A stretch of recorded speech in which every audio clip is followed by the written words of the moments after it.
এই বাবা, এতটা দূর ড্রাইভ করে আসলাম, কিছু খাবো না? চল খাই, খিদে পেয়েছে। আর আমার একটুখানি পরে খেলে হতো না? না না, পেটে সুতো দৌড়াচ্ছে, আগে খাই চল।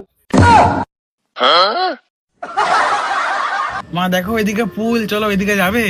এই দুপুর বেলা তোদের খিদে পায় না? আগে লাঞ্চ করি, তারপরে পুল টুল যাবো।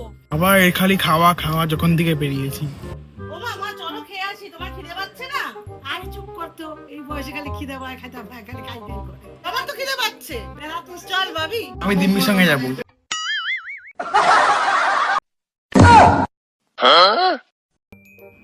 মা মা দেখো বাইরেটা কি সুন্দর, চলো না পুরো রিসোর্টটা ঘুরে আসি। তোদের আর ঘোরা শেষ হয় না। হ্যাঁ সুন্দর, তাহলে কি হয়েছে, রাত হয়ে গেছে, খিদে পাইনি? আগে ডিনারটা করি চল। তুই এটাও খেয়ে নে, নে নে নে। 3 days later. ও মা খেতে দাও না মা।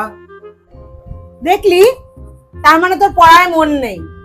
কেন বলতো বললাম? কেন আমি তো লিখছি। এই যে কাজে মন থাকলে কি বলতো, কারোর খিদে পায় না। এই যে সারা বছর তোরা আমাকে খাটিয়ে মারিস, আমি রান্না, কাপড় ধোয়া, বাসন মাজা এইসবের মধ্যে থাকি, দেখবি আমার খিদে পায় না। বেড়াতে গেলে কেমন আমার খাই খাই লাগছিল, সেরকমই তুই যদি কাজের মধ্যে থাকতিস আর পড়ায় মন দিয়ে করতিস না, তাহলে তোর খিদে পেতো না। এই যে তোর বারবার খিদে পাচ্ছে, তার মানেই তোর কাজে মন নেই। বাবা এ তো পুরো উল্টে গেল।